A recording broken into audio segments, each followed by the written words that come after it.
vamos a hablar también de las propiedades biológicas, fisiológicas de la prolactina y de la molécula de la macroprolactina, la presentación clínica, el diagnóstico, el tratamiento y para finalizar unas conclusiones. Bueno, a manera introductoria tenemos que la prolactina es una hormona que se produce en las células lactotropas de la hipófisis anterior o también a la hipófisis. Tenemos que vamos a encontrar diversas isoformas con distinto peso molecular y por ende también distintas propiedades fisiológicas, y tenemos que la hiperprolactinemia pues es un motivo frecuente de consulta endocrinológica y también ginecológica porque se asocia a la infertilidad. La macroprolactinemia es importante conocerla porque muchos pacientes se realizan diagnóstico de hiperprolactinemia sin requerir estudios como neuroimágenes o tratamientos innecesarios con agonistas de dopamina, y es hasta una tercera parte de las causas de hiperprolactinemia y fue documentada por primera vez como etiología de la hiperprolactinemia por allá en 1981. Bueno, entonces primero vamos a definir qué es la hiperprolactinemia. Pues valga la redundancia, es la hipersecreción de la hormona prolactina que se define por valores en hombres por encima de 20 nanogramos por mililitros. En algunos laboratorios dicen que hasta 15 y en mujeres valores por encima de 25 nanogramos por mililitros y en algunos laboratorios tienen el punto de corte, el punto máximo, 20 nanogramos por mililitro. Entonces, teniendo en cuenta lo anterior y comprendiendo qué es la hiperprolactinemia, pues vamos a hablar qué es la macroprolactinemia. La macroprolactinemia es cuando la concentración de macroprolactina excede como tal el 60% de la concentración sérica total de la prolactina y esta es determinada por la precipitación con polietilenglicol. La precipitación con polietilenglicol pues es una de las medidas, es uno de los métodos diagnósticos para determinar si las concentraciones de prolactina que se valoran inicialmente hay la presencia de macroprolactina. Respecto a la historia, tenemos que pues, una serie de reportes de casos por allá en el año 1981, en donde se reportaron 3 casos de pacientes que tenían concentraciones de prolactina, algunas por encima de 1900, 200, y lo que llamaba la atención es que esas pacientes no tenían los síntomas o las manifestaciones que uno esperaría encontrar en pacientes con hiperprolactinemia, como son alteraciones en el ciclo menstrual, infertilidad, otras manifestaciones que realmente pues en ella no se lograron determinar. Respecto a la epidemiología, la presentación se da en todos los grupos etarios, a diferencia de la hiperprolactinemia, que sabemos que el pico de mayor presentación es más o menos entre los 25 a 32 años. La prevalencia de la macroprolactinemia en la población adulta es hasta del 1%, sin embargo, pues no tenemos datos en el mundo, en todo el mundo, pues que nos digan una real prevalencia, debido a que no en todos los países a las pacientes con hiperprolactinemia se les hace el cribado para macroprolactinemia. ¿Listo? Y hasta el 40% de las etiologías de hiperprolactinemia pues son secundarias a macroprolactinemia. Este es un estudio que en aquellos países en donde se realizó como tal cribado para macroprolactinemia, se encontró que aquellas regiones en donde más se presentaba macroprolactinemia en pacientes que inicialmente tenían hiperprolactinemia era África, seguida la región de las Américas, también en Europa. Cuando vemos la presentación es más común en hombres que en mujeres, y cuando vemos por grupos etarios vemos que se presenta casi de manera uniforme tanto en la población pediátrica como adulta. Este es otro estudio que incluyó a 1.203 pacientes en las cuales se realizó prolactina porque tenían diversas patologías, diversos motivos de consulta, y vemos cómo coexistía, a pesar de tener hiperprolactinemia, pues coexistía macroprolactinemia en porcentajes que no son para nada considerables.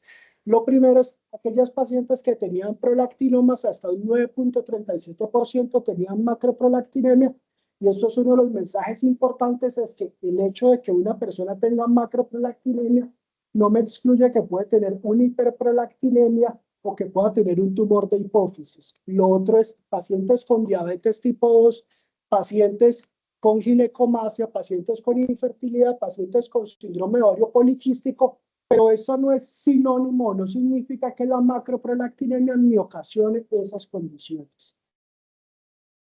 Respecto a la prolactina como tal, se sabe que la prolactina es una hormona polipeptídica producida en las células lactotropas de la hipófisis anterior, que tiene un peso de 23 kilodaltons. Entonces, cuando hablamos de la prolactina que pesa 23 kilodaltons, estamos haciendo referencia a la prolactina monomérica, que es la que nos va a generar la hiperprolactinemia.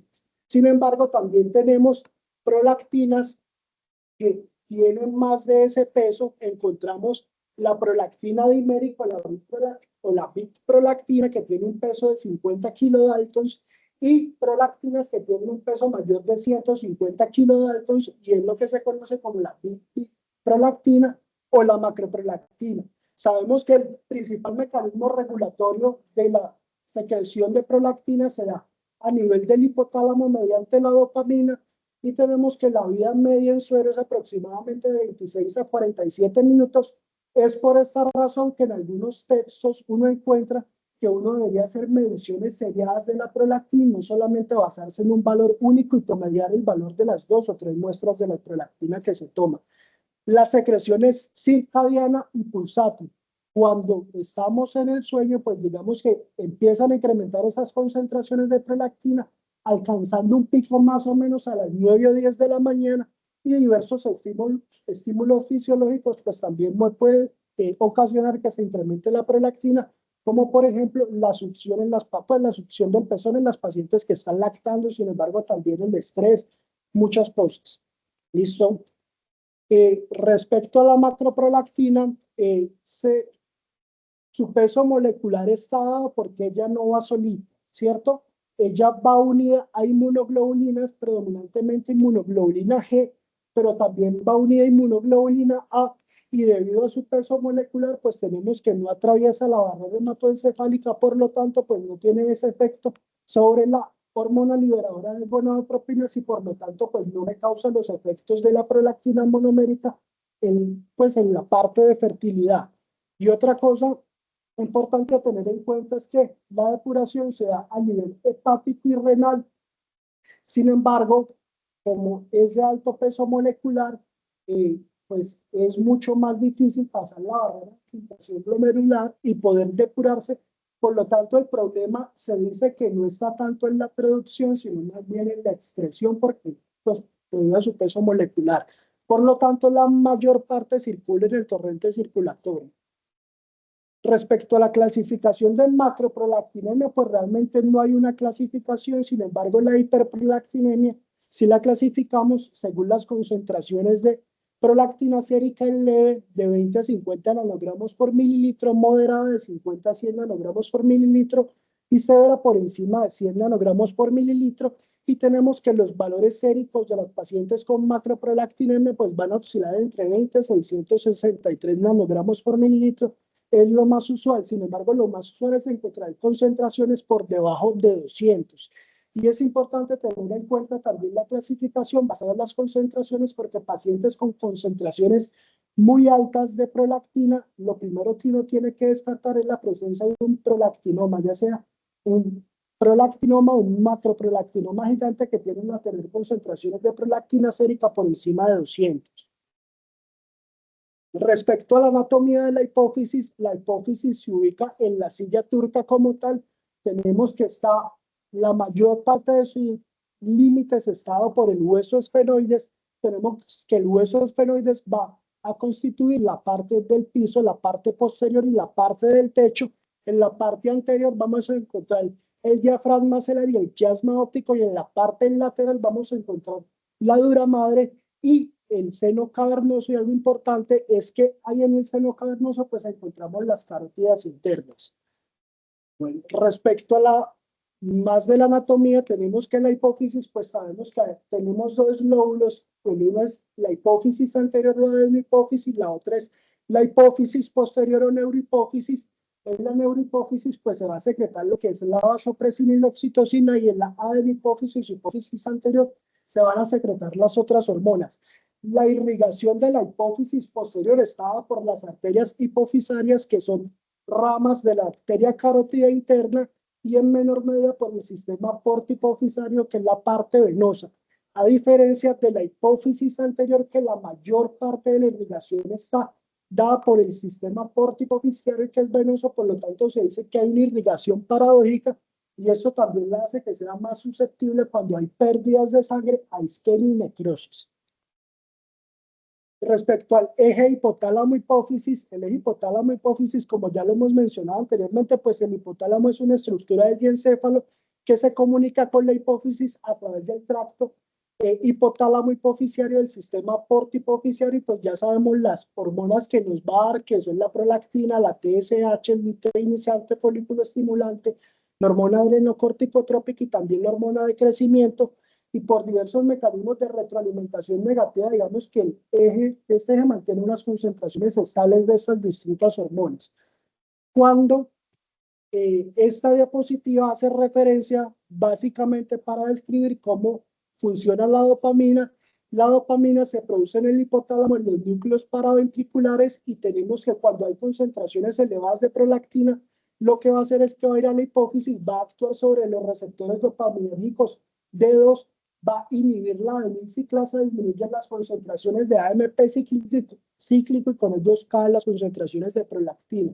Y tenemos que algunos estímulos como por ejemplo la succión del pezón, pues también va a ocasionar que incrementen las concentraciones de prolactina mediante neuronas dopaminérgicas que están en el núcleo R4. Entonces, una vez hay hiperprolactinemia, tenemos que la hiperprolactinemia tiene dos mecanismos por los cuales causa alteración, pues obviamente en la hormona luteinizante y folículo estimulante. Hace una inhibición directa como tal, o lo otro es que a nivel del hipotálamo se va a unir sobre las neuronas que estimulan la secreción de hormonas liberadoras de gonadotropinas, se va a unir y va a inhibir la expresión de unos genes que se conocen como el KIS1, la quispeptina 1, y así se potencia el efecto inhibitorio sobre la hormona liberadora de gonadotropinas. Y obviamente pues sabemos que cada las concentraciones de luteinizante folículo estimulante, pues con el efecto deleterio sobre la fertilidad y demás en los testículos y en el ovario. Cuando tenemos hiperprolactinemia, pues hay distintas etiologías. Las etiologías, obviamente la fisiológica, obviamente pues la succión mediante la lactancia, el embarazo, la actividad sexual, el ejercicio, el estrés.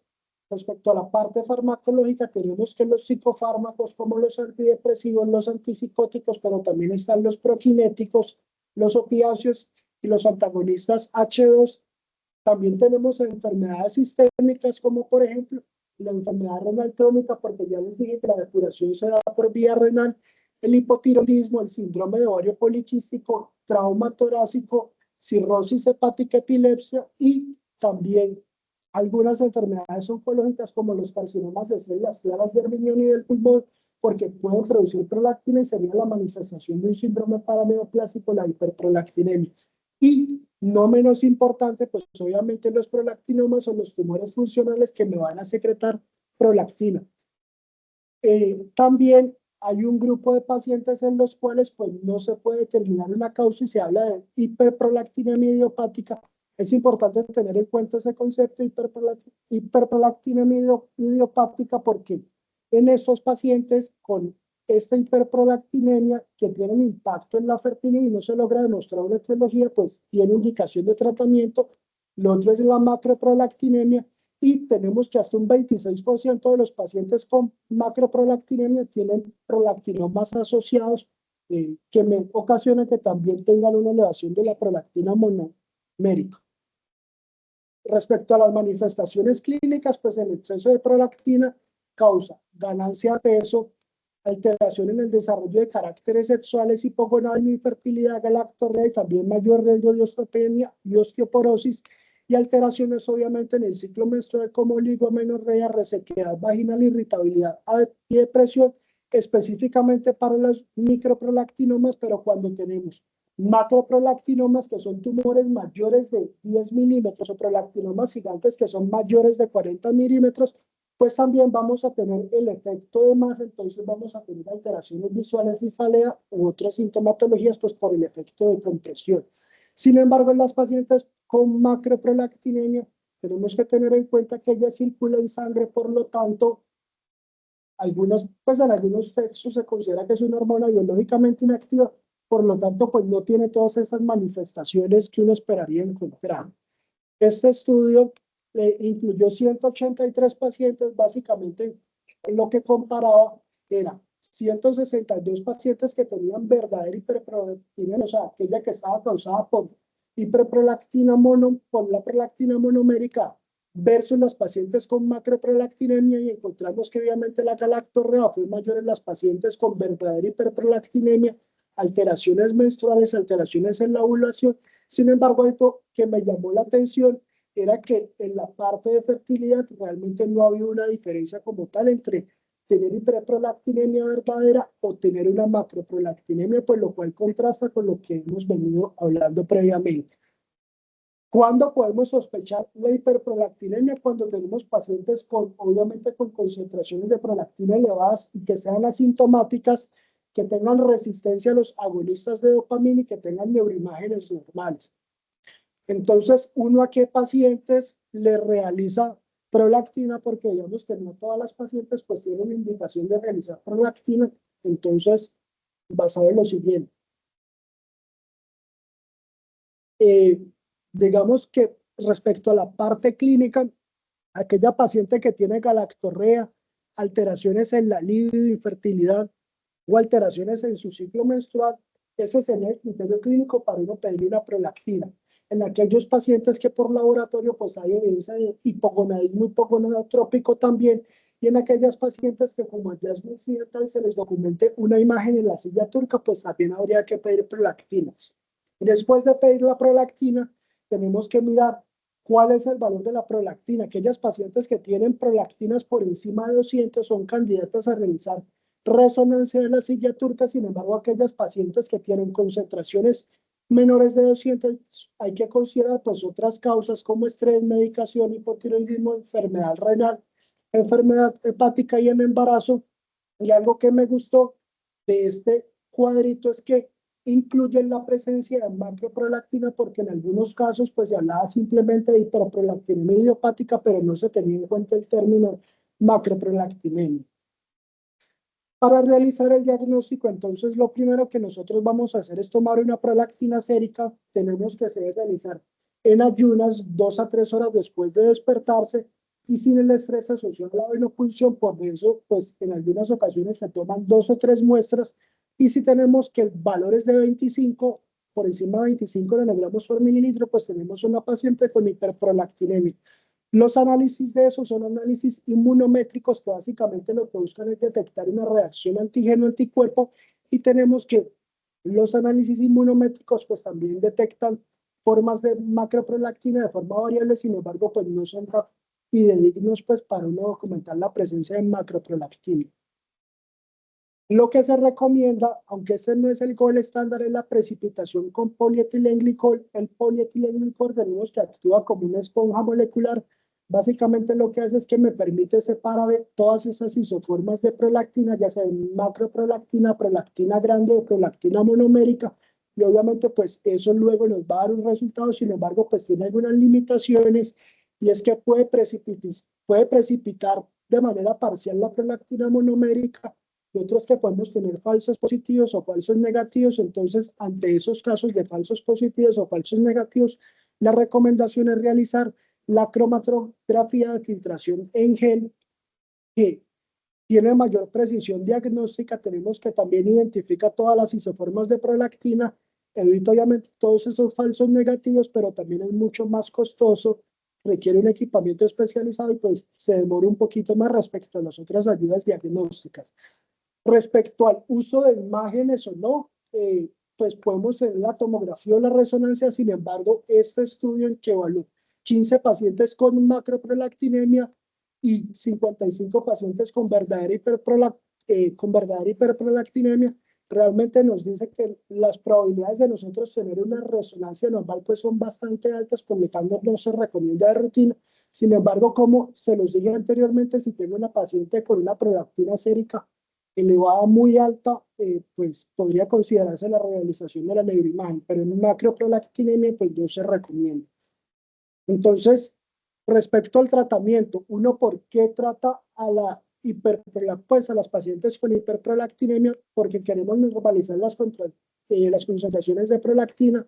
Sin embargo, estas concentraciones, la normalización de las concentraciones de prolactina, yo lo hago para mejorar el síndrome clínico asociado al exceso de prolactina. Si hay síntomas secundarios al efecto de masa, que en ocasiones antes de llevar a los pacientes a tratamiento quirúrgico, lo que hacen es con agonistas de dopamina disminuyen el tamaño del tumor y posteriormente los intervienen. Obviamente, sí o sí, si hay hipogonadismo de infertilidad, y no todos los prolactinomas, o sea, aquellos por debajo de 10 milímetros se tratan, si no se asocian a síntomas, pero indiscutiblemente en aquellos pacientes que tienen macroadenomas, que son aquellos por encima de 10 milímetros, y prolactinomas gigantes, que son aquellos por encima de 40 milímetros, se trata. Y la única indicación en pacientes con macroprolactinemia, pues para tratar con agonistas de dopamina, es la coexistencia de hiperprolactinemia verdadera o pues la prolactina monomérica. La macroprolactinemia, pues ya mencionamos que no requiere tratamiento en la mayoría de los casos, salvo en los casos que les mencioné anteriormente, porque el tratamiento con agonistas de dopamina, digamos que no tiene un efecto a nivel central, como lo mencioné anteriormente. Por lo tanto, el descenso en las concentraciones de prolactina, digamos que va a ser mínimo. Y obviamente, pues cuando hay un prolactinoma, pues el tratamiento puede ser médico o quirúrgico. Nosotros en nuestro medio que tenemos la bromocriptina y la cabergolina, en la actualidad pues se prefiere la cabergolina, pues por su tasa de respuesta, por mejoría de los síntomas, por retorno a la fertilidad, pero aparte de eso, porque es mejor tolerado que la bromocriptina. Este otro estudio también nos habla de la importancia de la medición de macroprolactina en pacientes con diagnóstico diferencial de hiperprolactinemia. Se incluyeron 70 pacientes, 15 tenían macroprolactinemia y 55 pues tenían una hiperprolactinemia verdadera, y lo que ellos hicieron fue dar tratamientos con agonistas de dopamina durante un año consecutivo y posteriormente mirar qué era lo que pasaba. Entonces, acá, pues vemos en la tabla número 1, pues encontramos las concentraciones basales de prolactina. Las concentraciones basales cuando hay macroprolactinemia no tienden a ser tan elevadas, a diferencia cuando hay una hiperprolactinemia. Y lo otro, pues, era el valor de la prolactina, pues, posterior a la precipitación con polietilenglicol. Digamos que fue mayor porque eso me permitió separar la prolactina monomérica de la macroprolactina, y lo otro, pues cuando vemos la infertilidad, pues realmente fue mucho mayor en el grupo que tenía infertilidad versus los pacientes que tenían, fue mucho mayor en los pacientes que tenían hiperprolactinemia verdadera versus los pacientes que tenían macroprolactinemia. Entonces, cuando ellos empezaron a dar tratamiento, pues lo siguieron a un año. En la primera vemos los pacientes con macroprolactinemia, eran 15 pacientes en total, 12 mujeres, 3 hombres. Vemos como pues realmente no hubo una mejoría pues importante en la parte de galactorrea, desórdenes menstruales, impotencia en el hombre e infertilidad, pero obviamente cuando hay hiperprolactinemia verdadera, pues vemos que sí hubo mejoría en la parte de galactorrea, alteraciones menstruales, impotencia y también infertilidad. Por lo tanto, pues ellos dicen que lo mejor, la indicación de tratamiento realmente pues está basado en los casos que se debe realizar en aquellos pacientes que tienen hiperprolactinemia verdadera. Este otro estudio también incluyó 106 pacientes que tenían macroprolactinemia. Se hizo en un centro de endocrinología y neurocirugía. Inicialmente tenían 1.106 pacientes, pero en el estudio terminaron 368 pacientes, de los cuales a estos 368 pacientes fueron los que se incluyeron y se les hizo el método, el gol estándar para el diagnóstico, que era la cromatografía, y se lo hicieron en aquellos pacientes que tenían ausencia de síntomas habituales, que no tenían alteraciones en la resonancia, o que en aquellos pacientes, a pesar del tratamiento ya sea médico o quirúrgico, pues no habían logrado disminuir las concentraciones de prolactina. Entonces, en la tabla número 1, pues vamos a ver, realmente pues no hubo diferencia en cuanto al sexo, a la edad respecto a la parte de galactorreo, pues vemos que fue mayor en aquellas pacientes con una cromatografía normal. Cromatografía normal porque si la cromatografía sale normal es que tengo una hiperprolactinemia, pues, verdadera, ¿cierto? Lo otro es alteraciones en el ciclo menstrual, también fue mucho mayor en el grupo que tenía verdadera hiperprolactinemia, una cromatografía normal. Y lo otro, la respuesta a la hormona liberadora de tirotropina, porque cuando se hacen este tipo de test, lo que se evalúa es la integridad del eje hipotálamo hipófisis, entonces uno esperaría que cuando se les estimula la hormona liberadora de tirotropina, pues hay un aumento más o menos 2 a 3 veces del límite basal y también la respuesta a la metoclopramida, porque la metoclopramida también ocasiona hiperprolactinemia. Esta y en la otra tabla, pues básicamente vamos a encontrar las concentraciones basales de prolactina. Realmente en muy poquitos pacientes pues encontraron que habían concentraciones mucho mayores de 200 nanogramos por mililitro. Y algo que también me llamó la atención de la primera tabla era que realmente pues no había diferencia en cuanto a la parte de fertilidad, pues lo cual también contrasta con lo que hemos mencionado anteriormente. Sin embargo, este estudio también se incluyeron 3 pacientes en las cuales se le hizo seguimiento a 2 pacientes, se les hizo seguimiento a 7 años y un paciente a 5 años. No se les hizo absolutamente nada a las pacientes, pues cuando se sometieron al estudio, pues ninguna había quedado en embarazo, pero también tenían macroprolactinemia y ellos lo que encontraron es que estas pacientes tenían una patología tiroidea asociada. Lo que sí hicieron fue tratar la patología tiroidea y vemos que las pacientes posteriormente pues pudieron embarazarse sin necesidad de darles agonista de dopamina. Algo que importante de la paciente número 1 es que ella tenía concentraciones iniciales muy elevadas de prolactina. Sin embargo, en esta paciente no se consideró la toma de una neuroimagen, por lo tanto, pues pudo haber sido importante haberse la tomado porque muy probablemente pudo haber tenido un prolactinoma que no permitió que se normalizaran las concentraciones o que no pudo quedar en embarazo. Este algoritmo nos habla de que uno debería tomar prolactina pues 2 veces, hacer el screening como tal para macroprolactinemia con el test de polietilenglicol. Entonces podemos tener macroprolactinemia si la hiperprolactinemia es a expensas de la macroprolactina, o sea, cuando yo tengo concentraciones de prolactina mayores del 60% de la macroprolactina, o cuando, el otro escenario es que yo realmente pues tengo una verdadera hiperprolactinemia cuando las concentraciones de prolactina monoméricas superan más del 40%, pero tienen que ser mayores de 25 nanogramos por mililitro, ¿cierto? Porque yo perfectamente puedo tener aquellas pacientes en las cuales la concentración de macroprolactina obviamente es mayor del 60%, pero puede tener un valor en 300, por poner un ejemplo, y puedo tener concentraciones de prolactina monomérica por encima de 25 que no cumplen con ese criterio de ser mayor del 40%. Entonces es importante pues esa notación, ¿cierto? Porque tendría una macroprolactinemia, pero también tendría una hiperprolactinemia verdadera o a expensas de la prolactina monomérica.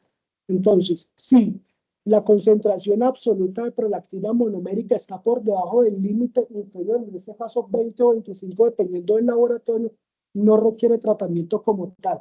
Pero si en esas pacientes, a pesar de que yo tenga concentraciones de macroprolactina mayor del 60%, el punto de corte de la prolactina monomérica supera el límite superior, que en este caso es 25 o 20 nanogramos por mililitro, lo que recomiendan es realizar una neuroimagen. Y en pacientes que tienen verdadera hiperprolactinemia, excluir pues todas las causas que me pueden ocasionar ese incremento y realizar una imagen. Y este otro algoritmo nos habla básicamente pacientes con hiperprolactinemia, concentraciones mayores por encima de 25 nanogramos por mililitro. Siempre recomiendan buscar causas que me generen elevación de la prolactina que sean potencialmente reversibles, como por ejemplo el hipotiroidismo, si son inducidas por algunos medicamentos. Si hay una enfermedad sistémica, pues obviamente se recomienda tratar. Y también lo que recomienda es si en el paciente hay evidencia clínica pues de hipogonadismo, está indicado el tratamiento hormonal. Listo, entonces, después de haber descartado todas esas causas de hiperprolactinemia que son potencialmente reversibles, tengo que mirar cómo están las concentraciones de prolactina seria. Si están entre 25 y 50, si están entre 50 y 155, son pacientes que tengo que tamizar pues tamizar no porque realmente sería hacer diagnóstico, tengo que hacer macroprolactinemia, y si yo logro documentar macroprolactinemia, tenemos que el tratamiento no está indicado. Pero si aparte de la macroprolactinemia yo tengo hiperprolactinemia a expensas de la prolactina monomérica, se indica el tratamiento con agonistas de dopamina. Y lo otro es aquellos pacientes o aquellas pacientes que hay concentraciones por encima de 150, lo que recomiendo es hacer una resonancia.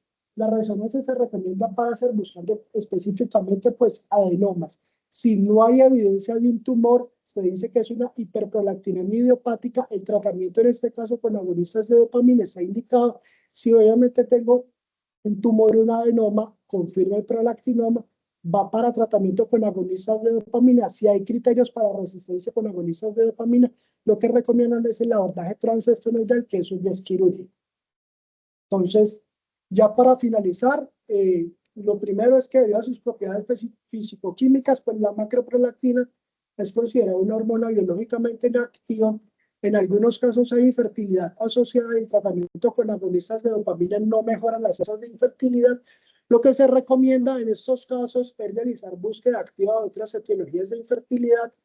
La macroprolactinemia se debe sospechar en pacientes con hiperprolactinemia que sean asintomáticas y que tengan neuroimágenes normales. Tenemos que una interpretación incorrecta de las concentraciones de prolactina, pues sin tener en cuenta los datos de la historia clínica, los resultados analíticos, el examen físico, pues tenemos que nos puede conducir a realizar diagnósticos erróneos e intervenciones erróneas también. Y la única indicación de tratamiento con agonistas de dopamina en casos de macroprolactinemia es la coexistencia con hiperprolactinemia o hiperprolactinemia verdadera o hiperprolactinemia a expensas de la prolactina monomérica. Tenemos que, dada la alta prevalencia de macroprolactinemia, se debe considerar la realización de pruebas para detectar la macroprolactina en pacientes con hiperprolactinemia, y la existencia de macroprolactina pues no permite excluir la presencia de una patología hipofisaria, por lo que este hallazgo bioquímico no excluye la exploración radiológica en los casos que está indicado. Muchas gracias.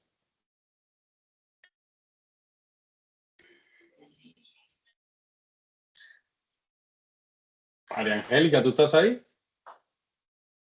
¿Angélica está ahí? Sí. ¿Dónde está?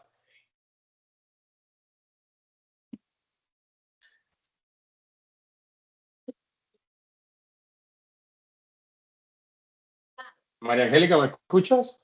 Sí. A ver, ¿qué tú tendrías que agregar? Que revisamos ese tema tú y yo el otro día. ¿Qué tendrías que agregar a esta charla? No, pensé que estaba completo. Sí. No te escucho nada. ¿Aló?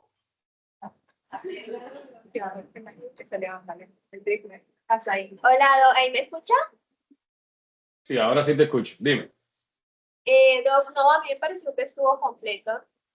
Pues fue como lo que revisamos, o sea, ahí ya se hizo la diferenciación, pues si es una hiperprolactinemia verdadera o si ya al momento pues, de hacer el diagnóstico completo, pues diferenciamos. ¿Y tú no tendrías que agregar nada al tratamiento? ¿Nada? Entonces te pregunto a ti. Al tratamiento. Es decir, al tratamiento de la macroprolactinemia. Pues digamos que ya se mencionaba que no se trataba, pero digamos que hay un caso especial en donde sí lo trataríamos, que sería si está al mismo tiempo con una prolactina pues a expensas de monomérica, y al mismo tiempo tenemos macroprolactina, que sería en el caso que la precipitación nos dé entre 40 y el 60%. O en los casos en que sea una paciente que desee, por ejemplo, embarazo. Pero quiero que le quede, pero a ver, María Angélica, quiero que le expliques y le quede claro a todo el mundo lo de los porcientos. Pregúntale a todos tus compañeros si le quedó claro lo de los porcientos. Mayor del 60% estaríamos hablando de macroprolactina. A ver, María Angélica, dígalo usted. Dígalo de nuevo. Ajá, lo podemos decir, o sea, si en el test nos da menos del 40% la monomérica, o sea, más del 60% la macro, ahí estamos hablando de una macroprolactinemia. Entre 40 y 60 estamos con los dos, que es donde sí vamos a considerar tratamiento. Y si tenemos más del 60% la monomérica, menos del 40%, Cuando tú hablas más del 60%, ¿a qué te refieres? A la recuperación. Termina el texto.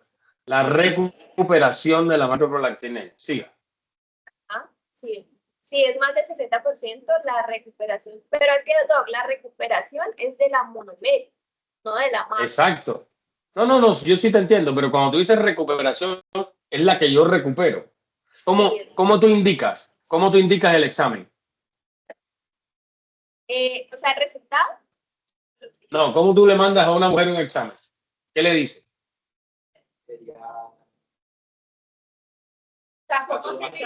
Jaime, no sople, Jaime, no sople. Pero ¿cómo ¿De qué? Pero ¿sabes cómo tomarlo o qué? Sí. Usted tiene una paciente que tiene sospecha, tiene oligomenorrea y galactorrea. Y usted cree que tiene y le ha puesto tratamiento y no ha respondido, ¿verdad? Que esa es la característica normal, ¿no? ¿Usted cómo le indica el examen? Pues que se le solicita. ¿Cómo lo indica? De polietilenglicol para diferenciar si se trata de una macroprolactinemia y no una hiperprolactinemia verdadera. Y ahí Jaime estuvo hablando de la resonancia. ¿Qué tiene que ver la resonancia ahí? Pues realmente ¿Por qué hacerle una resonancia a una macroprolactinemia? ¿Por qué? Pues uno la solicita es cuando tiene unos niveles de prolactina que están por encima de 100, principalmente para descartar. Eso, muy bien. Pero yo tengo un paciente con macroprolactinemia y no le mando a hacer una resonancia. Eso nunca se manda. Y si tengo prolactina, ginecólogos, ustedes que son de nuevas generaciones, que sus profesores lo hacen mal, si tienen una prolactina en 70-80, eso no se le manda resonancia. ¿Listo? Primero, si tengo 70-80, más bien le hago una macroprolactinemia, porque es frecuente. A ver, Jaime, ¿cuál es la frecuencia de macroprolactinemia en mujeres de edad reproductiva? Profe, hasta ¿Cuál el es? 40%. Imagínate, de cada 10 mujeres, 4 pueden tener macroprolactinemia. Y yo no creo que los ginecólogos en Colombia, el 100%, ni siquiera el 60% piensen en macroprolactinemia. Entonces, si es una entidad frecuente y normalmente le llega a ustedes a la consulta, lo primero que hay que saber es si yo tengo una prolactina verdadera o tengo una macroprolactinemia. O como dijo Jaime y María Angélica, o una monomérica o una macroprolactinemia. Y nunca mandar resonancia, no tiene ninguna indicación y menos tomografía. Es un tema que yo no sé si esta es la segunda vez que se revisa, pero bien. ¿Qué otra cosa más? ¿Alguien quiere preguntar algo? Buenas tardes. Yo tengo una pregunta. Si se trata de una paciente que tiene una... No sé quién está hablando, parece un fantasma y yo no escucho nada. ¿Por qué no? Tatiana, profe. Si tiene aumento de la prolactina a expensas de la monomérica y la paciente tiene un diagnóstico de un adenoma hipofisiario, ¿yo puedo continuar durante el embarazo con la cavernosa? Primero hay que desligar cosas. Yo tengo una hiperprolactinemia verdadera, pongámosla así. Si es productor de prolactina, si tiene menos de 1 centímetro, se suspende la medicación. Si es por encima de 1 centímetro, se sigue la cabergolina. Hay suficientes estudios de evidencia gigantesco con los agonistas de dopamina que no le pasa nada ni a la madre ni al bebé, ni al cuello uterino, ni a la presión, ni a parto prematuro, para que no empiecen con todas esas complicaciones perinatales que no le pasa nada. Pero solo si yo tengo un tumor de más de 1 centímetro, porque acuérdense que la hipófisis crece y el tumor crece en un 20%. Ahora, si yo tengo una paciente con una prolactina en 70, le pongo tratamiento, se embaraza y de casualidad tiene un adenoma que no es funcionante, yo le suspendo la medicación, que creo que esa es la pregunta que tú estabas haciendo, ¿no? ¿Aló? En el momento de la lactancia. Se suspende. El momento de la lactancia, ¿qué? Los continuos se suspenden. Yo creo que solo yo seguiría si la mujer tiene un tumor grande por encima, una mujer con un tumor de 3 centímetros. Recuerda que yo tengo la prolactina del tumor, la prolactina de la célula lactotropa, que esa es la que hace lactar, y el lactógeno placentario. Es decir, yo tengo 3 cosas. Yo puedo suspender la medicación, no pasa nada. En la lactancia no es posible que crezca el tumor, es muy improbable. Es decir, yo la puedo tener, por ejemplo, durante el embarazo, cuando lacte se la quito. Porque acuérdate que lo que hace crecer el tumor durante el embarazo son los estrógenos que caen cuando ustedes le hacen el parto. Entonces, cuando le hacen el parto, caen los estrógenos y ya usted puede quitar la medicación si así lo desea, no pasa nada. Pero recuérdate que tienes tres cositas. Ya me quitar el lactógeno placentario que no tengo. Entonces tengo el tumor y tengo las células lactotropas. Yo quitaría la medicación en la lactancia, sea cual sea el tamaño del tumor. Listo, profe, gracias. ¿Alguna otra pregunta? Oiga, Jaime, ¿usted cuándo se gradúa? Tiene como 8 años en la residencia. No, profe, todavía no. Dios mío, pero usted es R8 ya. Dios santo, No. yo he hecho con usted no sé cuántos temas ya. Qué cosa tan barra. No, usted, como siempre, todo bien organizado, ¿eh? Felicitaciones a Jaime, como siempre, presenta las cosas de manera correcta y revisa bien el tema. Y Muchas gracias. María Angélica, muy bien. Se está despertando María Angélica al fin. Cuídense mucho. Feliz tarde. Profe, una preguntita. ¿El profe Milton de pronto tiene alguna inquietud? ¿O el profe Ángel?